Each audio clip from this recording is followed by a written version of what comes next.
Tem algum caso aí de internet que você quer levantar, que você achou legal, que você concluiu? Eu vi vários teus, só que agora que eu tô na tua frente, parece que eu esqueci. A gente fica nervoso. Cara, teve o caso Flor de Lis, né? Que foi agora, né? Eu não sei que caso é esse. Que caso é esse aí? Ah, esse caso é engraçado, cara. Foi assim, ano passado, o marido dela, que também era pastor, e se não me engano, quem claro, Flor de Lis é uma pastora muito famosa e uma deputada do Rio de Janeiro. Ela foi conhecida como a deputada mulher mais eleita do Rio de Janeiro. Tá.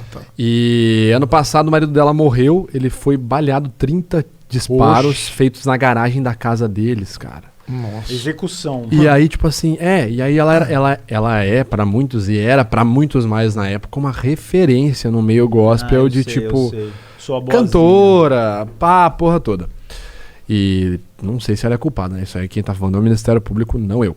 Mas aí no ano passado, quando foi feita a análise, quando ela veio a público falar, ela falou, nossa, eu tô muito triste, não sei o que, com a morte do meu marido e tal.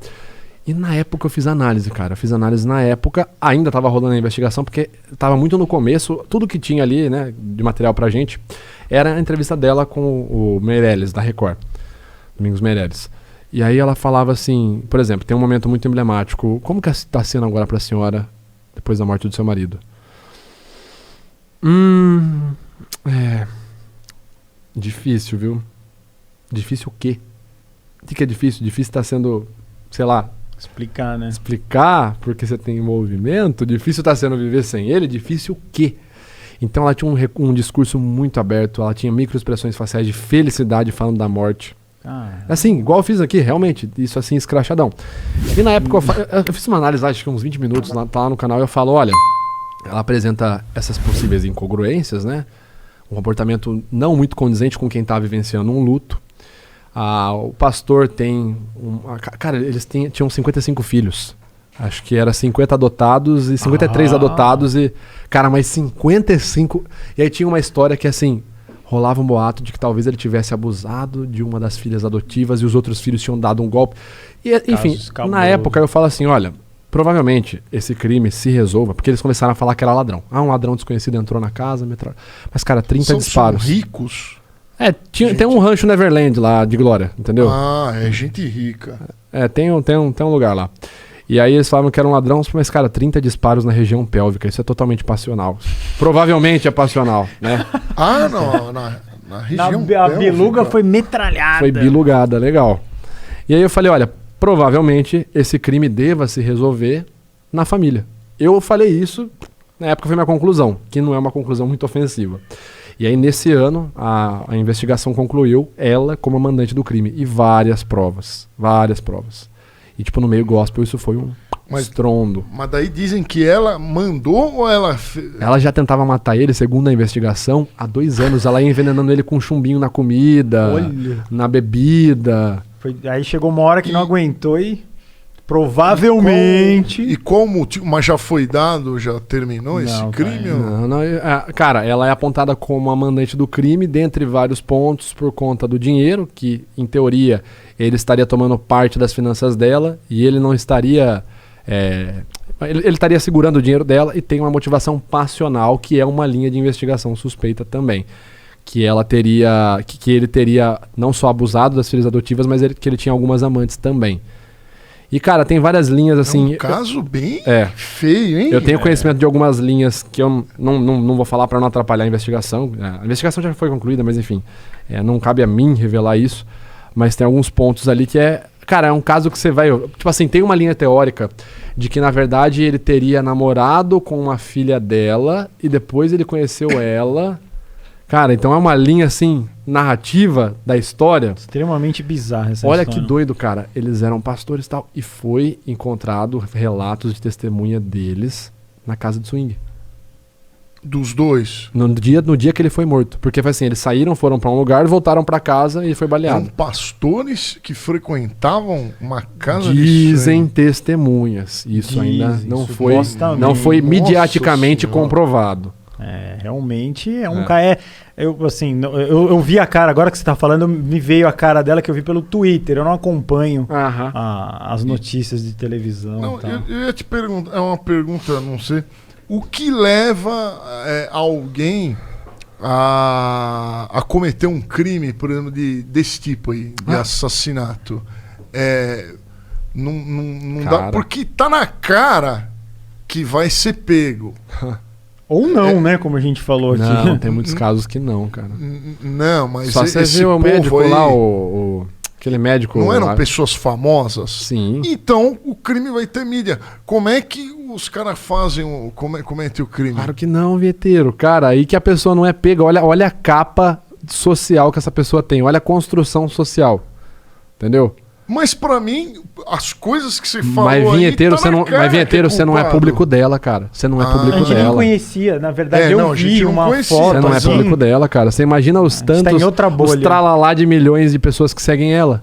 A pessoa vai olhar e falar, não, jamais. Cara, isso é um absurdo. Isso assim, isso é uma coisa que eu, Vitor, fico puto. Não com o caso do Flordelice. Eu fico puto com afirmações do tipo, não, fulano jamais... Cara... Não bota a mão no fogo, cara. O ser humano é uma merda. A gente faz merda. A gente não bota a mão no fogo nunca. Por ninguém, e é cara. Isso que mais me assusta. Não, isso me deixa porque puto. Eu não ponho a mão no fogo. Claro, velho. Eu tenho muito medo. Não, e quer ver quando a pessoa fala assim? Eu já ouvi assim, nossa, eu quero acreditar que a pessoa não fez isso. Porra, você já tá se enganando. Olha a frase, eu quero acreditar que a pessoa vai. Porra! É uma negação, né? Já. Cara. Já tá... Então, ô Vinheteiro, isso aí, cara, é o que mais acontece. Teve aquele médico lá que foi condenado por estupro. Abdal Massif. Ele, cara, referência nacional. Quantos anos esse cara operou obstetra? Quantas mulheres passaram por ele, cara? Então, bom, pelo que passou lá no seriado, o cara era completamente... E o João de Deus. O João também, de Deus. Né? Porra, tá aí, cara. Aí, ó. Não, tá vendo um exemplo de que quando a pessoa dá impunidade? Tá vendo um exemplo? Porque o cara constrói uma capa máscara. Da fama. Mas o cara tá na cara. Se o cara tá prometendo cura... Tá na cara pra gente que consegue ter controle racional da emoção. Pra os outros não. Mas eu vejo gente instruída...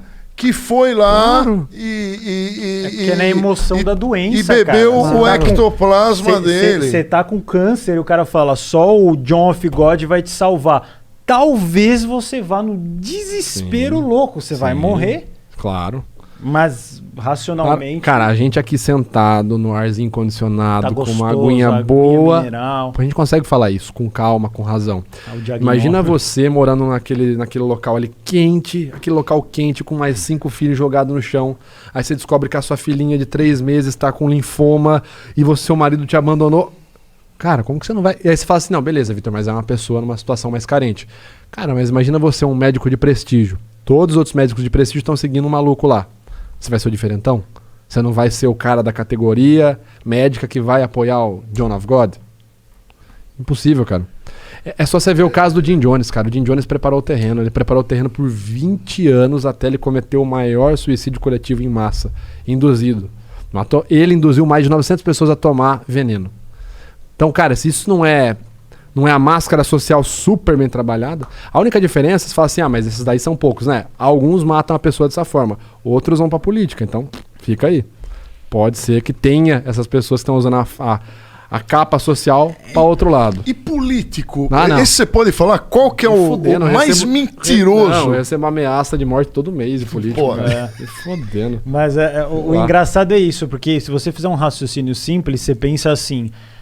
o cara é até youtuber, tá na televisão, ele não vai fazer isso, mas pelo contrário, ele acha que ele tem uma capa de proteção, né? É curioso isso, né? Não, o cara se sente então, vou fazer um negócio com ele porque o cara é famoso.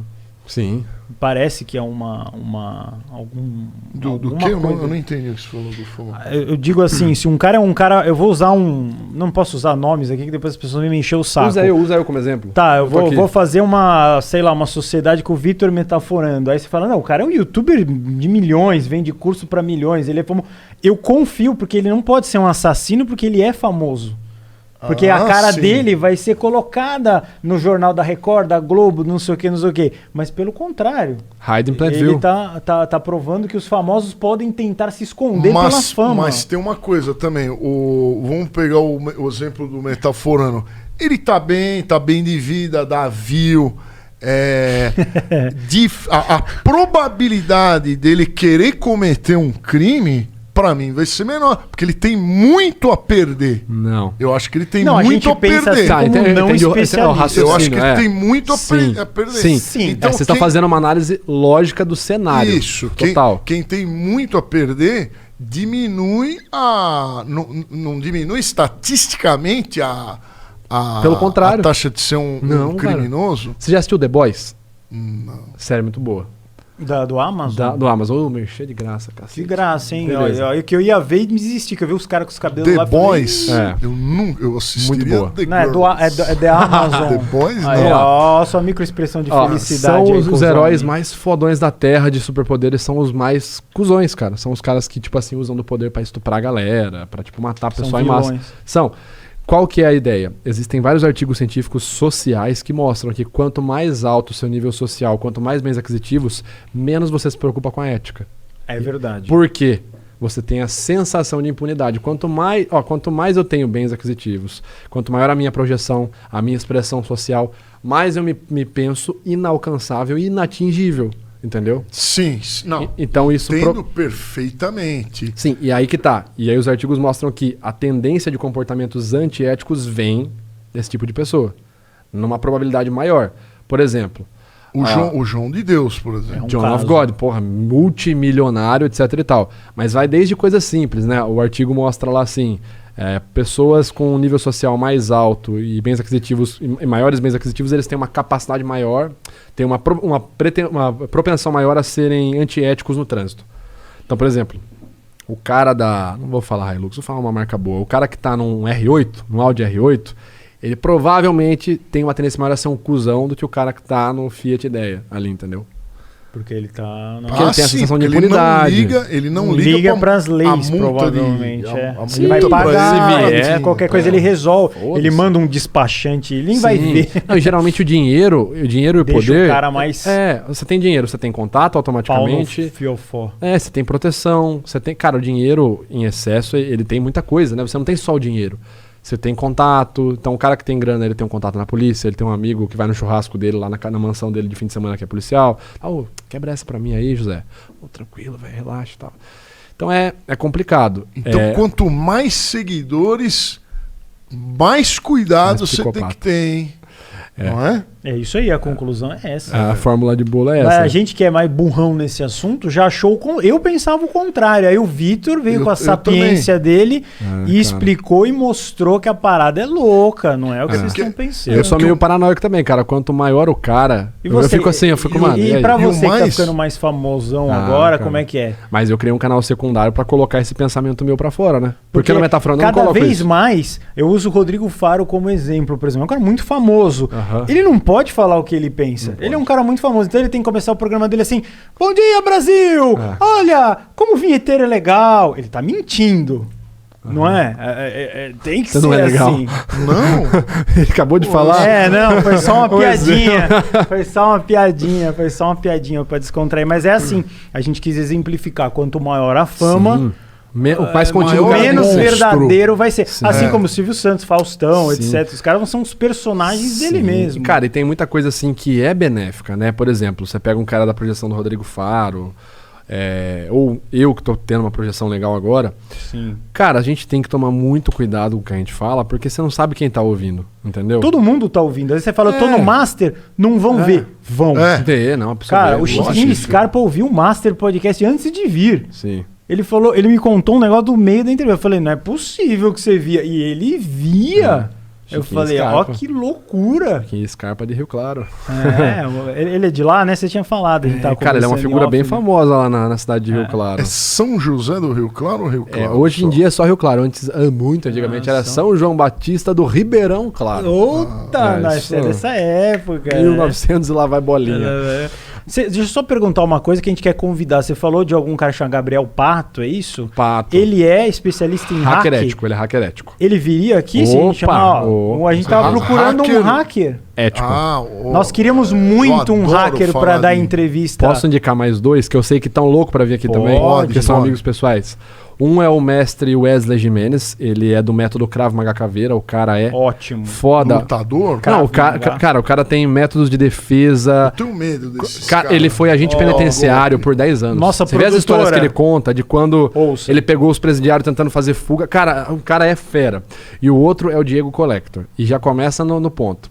Eu não posso contar o que esse cara faz, senão ele me mata. Não, vamos... É mais ou menos isso. Ele é especialista em inteligência e espionagem aqui no Brasil. É tudo que a gente precisa. Eu não posso falar muito sobre ele. Aqui. E assim, só pra falar do Collector, o número dele, quando vocês quiserem, vocês têm que me pedir, porque ele troca de número semanalmente. Ele tem um algoritmo lá. Olha, já é muito louco. Eu vou ter que passar na semana pra vocês entrarem em contato com ele na semana. O cara é Nossa fera. produtora está ouvindo.